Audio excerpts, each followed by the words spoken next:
Afternoon folks, 21st century caveman here. Hope everybody's well. It's Friday afternoon, the something of June.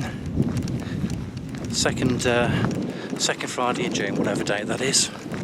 So got a long weekend, and I thought I'd take the opportunity to come out into the woods, local woods, and do an overnighter.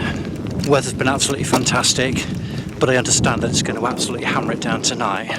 So when I set up my tarp, I've got to make sure, it covers all of my sleeping gear.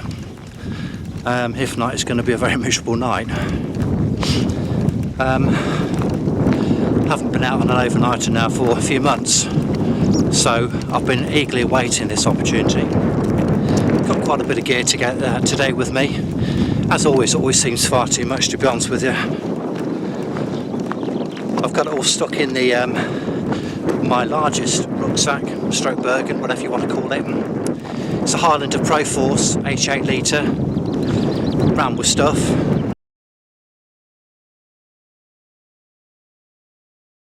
I'm sure far too much stuff, and I really have got to try and,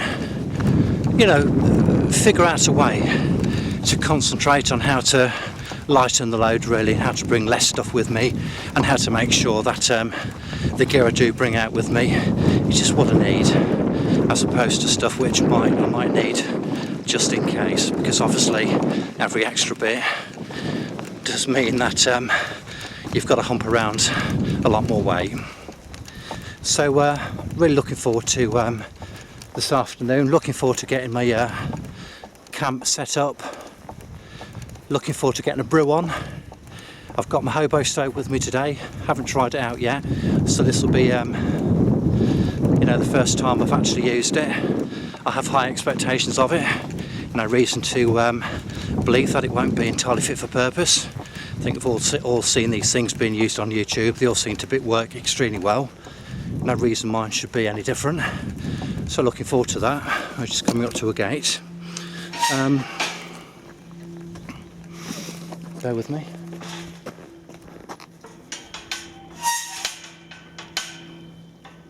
Well, that doesn't close particularly well, but there we go. Nothing I can do about that, I'm afraid. Yeah, that just doesn't close at all, does it? Okay, anyway, so probably made in Britain. So the woods have changed considerably since I was here last. They're just awash with different shades of green. It's beautiful. So it's going to be probably quite tricky trying to find the normal campsite. Even though it's only quite a small wood, it always seems to take quite a time to find out, where I need to be, which is good because it means that others will find it more difficult to find me. Not that I'm suggesting anybody will be looking out for me or anything, but I like to, when I come out camping, I like to be on my own. I do it for particular reasons, because I want to get away from people. I don't want to be near people. I want some quiet time. I want some me time. I want time to think, just to enjoy a bit of peace and solitude, and just to get away from the noise, as I've mentioned in other videos. That's very important to me. Anyway, I'm going to kill the camera for now, save a bit of battery, and I'll get back to you in a bit. Thank you. I thought I'd come back to you for a minute because I've been walking up the side of the hill now for about 10 minutes. Because things have changed so dramatically, I haven't been able to find the path we normally take, so I've just decided to find my own way up, really. But basically I'm just bushwhacking at the moment. As you can see around me, the nettles are about 4 or 5 foot tall, loads of brambles, that sort of thing. Just, well, I've got a long sleeve t-shirt on, long trousers, because I'll be route to Dresden. Well, I mean, I wouldn't have come up here anyway, had that been the case, but just shows you how dramatically things can change. So I'm going to try and find a reasonable route ahead of me. Sorry if the camera's a bit unsteady, but I've got it on the end of a tripod, so I'm off up there somewhere, so hopefully things will become a little bit easier in a moment. I'll get back to you in a bit. The thing is, of course, I mean, when you can't see what's under your feet. There are so many possible risks. You know, you could stick your foot in a hole, you could trip over something, catch yourself on a, I don't know, snare if it's only been hunting. There are so many possibilities here for injury, which could, you know, turn a normal sort of, you know, trekking, hiking, camping situation into a potential survival situation, really. But anyway, so I'm grateful that things appear to have cleared considerably. My legs are stinging a bit, so I know that it's going to be quite an interesting night for me, probably covered in all sorts of bumps and lumps, but anyway, that's not important. What's important is that I find the campsite, and once I set up, I'll get back to you.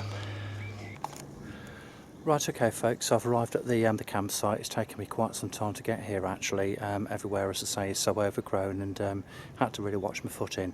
Things have changed a bit since I was here last. Probably a combination of human activity and the elements, but anyway, I'll just pan round. But anyway, I'm not going to spend any time trying to rebuild this structure. You know, as far as I'm concerned, it just represents a lot of firewood, okay, which is going to mean less time and effort spent before this evening getting some nice firewood together. So I'll get back to you in a bit.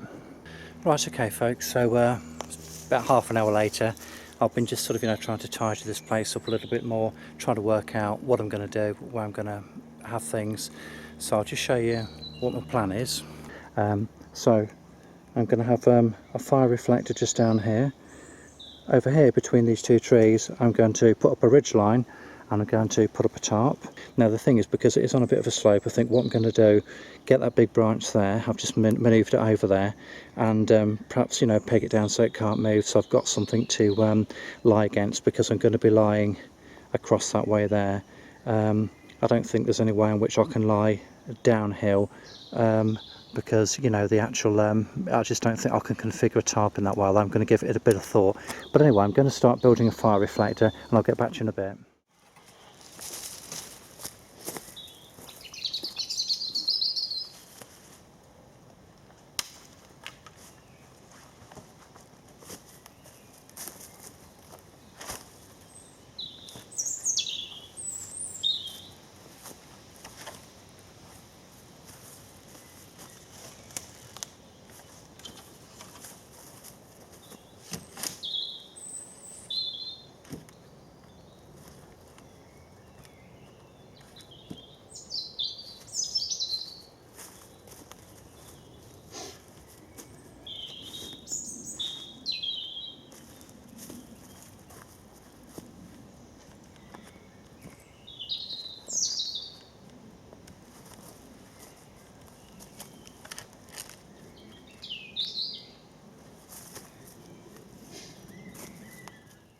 Now I don't have an axe with me, so I'm going to use a backhoe Laplander just to get some points on the end of these sticks, just so I can use them as stakes.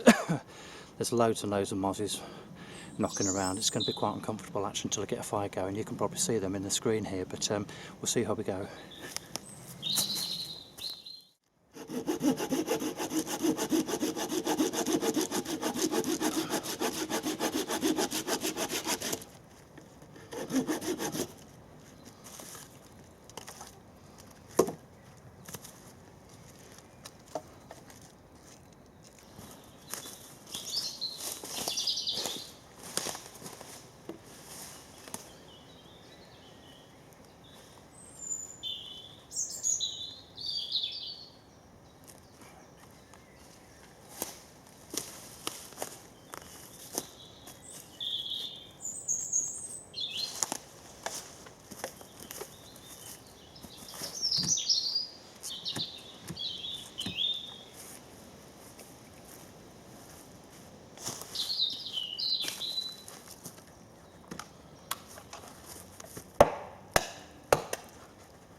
Right guys, so this is a 3 metre by 3 metre DD tarp.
Right, so that's what we've got at the moment then. Okay, so fire reflector there. Obviously you can see the shape of the tarp. I'm going to drop the tip of it down tonight to shed off more water, obviously. We are on a bit of a slope, as you can see. So what I've done, I've actually hammered this big bit of tree trunk into the ground to stop me sliding down the hill. We don't want any accidents. The tarp is a 3 metre by 3 metre tarp, so I've got plenty of cover there. That shouldn't be an issue. You can see I've just sort of, you know, whacked some stakes in down there, look, just to stop the log moving. I've put one at the other end as well. Okay.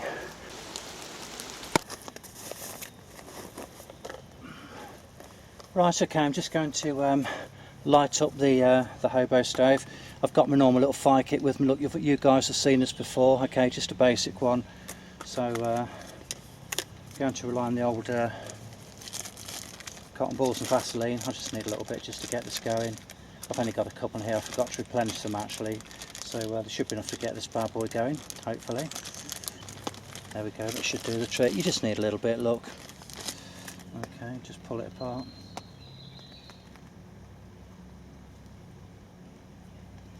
Pull it apart like that to give it a greater surface area and obviously more opportunity for a spark to catch. So we need to wang that in there, get some so that's my tinder. Let's get a little bit of kindling in there, a few little twigs, that sort of thing. Let's give it something to burn on. Let's see what we've got here, shall we? Obviously you need it to be as dry as possible, just a bit of common sense really. Don't know whether you can hear the rain coming in at the moment.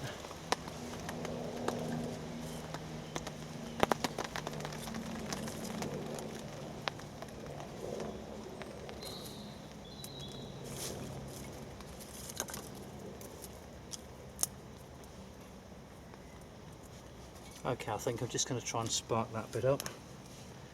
And obviously, you know, with the hobo stove, it's got those little feet there, look, and they just dig very nicely indeed into the earth. You know, just to keep it nice and stable, give it a decent bit of purchase. Let's just light this up. Let's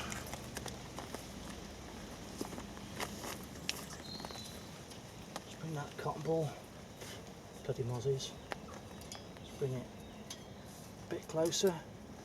Let's see if we can do this in one hit, shall we? Where are we? There you go, piece of cake.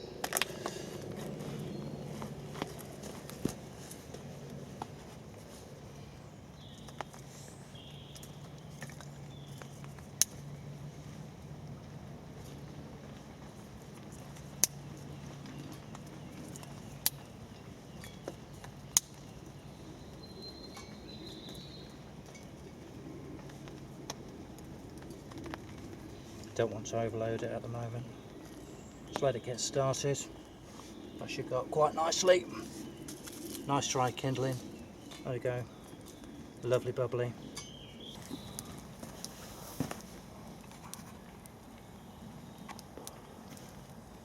That looks as if that's going to work well. Right, okay, so it's taken about 10 minutes for the kettle to boil, so I'm just going to make up a brew. Right, okay, I'm just setting up the fire then. So I've just laid a bed of small logs down here. bits of timber just to create a base for the fire, and I'm actually going to set up the fire in a way I haven't tried before. I've seen this on Eagle John's channel, and what he does, or what I've seen him do, he gets a stick like that basically and just sets it at an angle like so. And what I'm going to do, start setting up some twigs either side of that.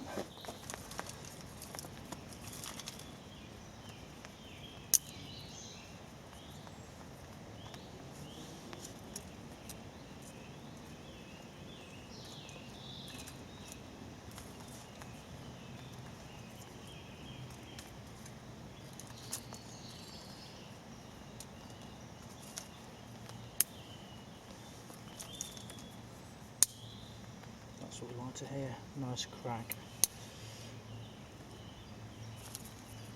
Just whack some of this other stuff on now, that should be absolutely fine. There we go.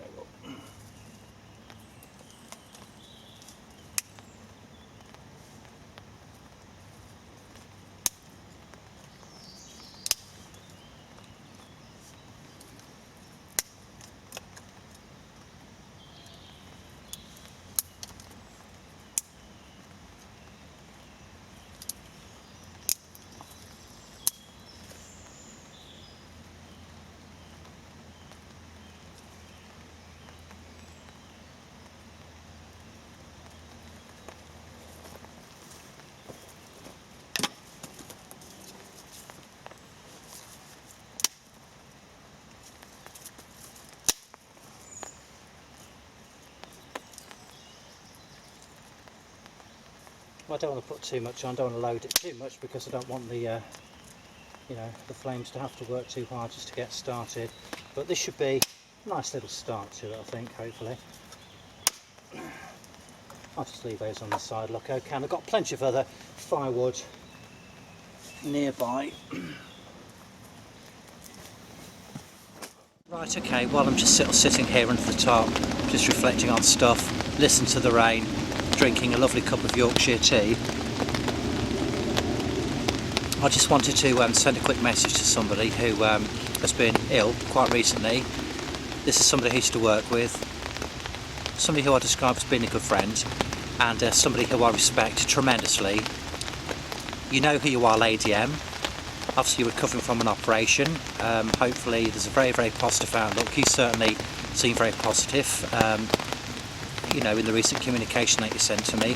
So I just want to let you know that I'm thinking about you. Fingers crossed that you'll be back to normal very, very soon, and you know, take care. Right, okay, this is just a quick view of my surroundings under the tarp. Look, everything's nice and dry, thank goodness.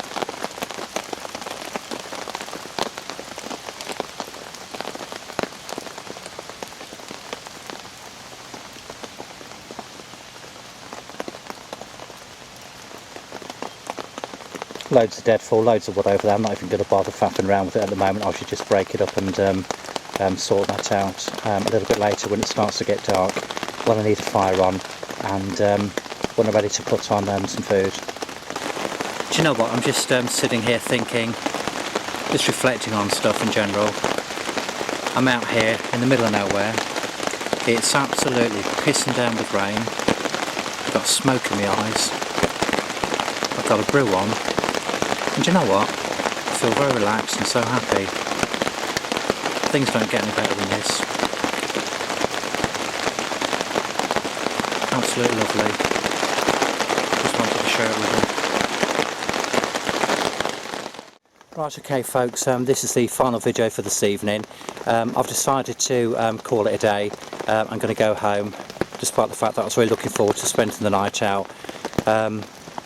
The rain's been so bad here that everywhere's a bit of a mud bath, and if I sleep overnight, trying to get down the hill in the morning is going to be very dangerous and probably nigh impossible. I just can't risk slipping over, you know, and breaking something. It's just not worth the risk. I'll come back another time. I don't know why I didn't think of it really. I suppose it's because I haven't been here for a while and it didn't really sort of like fully occur to me when I set out this evening. But anyway, while it's still light, I'm going to pack stuff up. I'm virtually already done now, and just need to get the tarp sorted out and Devastated that I'm having to cut this short, but there's no point in being stupid and taking risks where, you know, it's not necessary. I can get home safely while it's still light, and I'm going to do that, and all the stuff I was going to do, like cook up a beautiful omelette and all the rest of it, I can do it when I get in, but have a glass of wine with it. Anyway, thank you for watching. Hope it hasn't been too disappointing. Take care. Good night.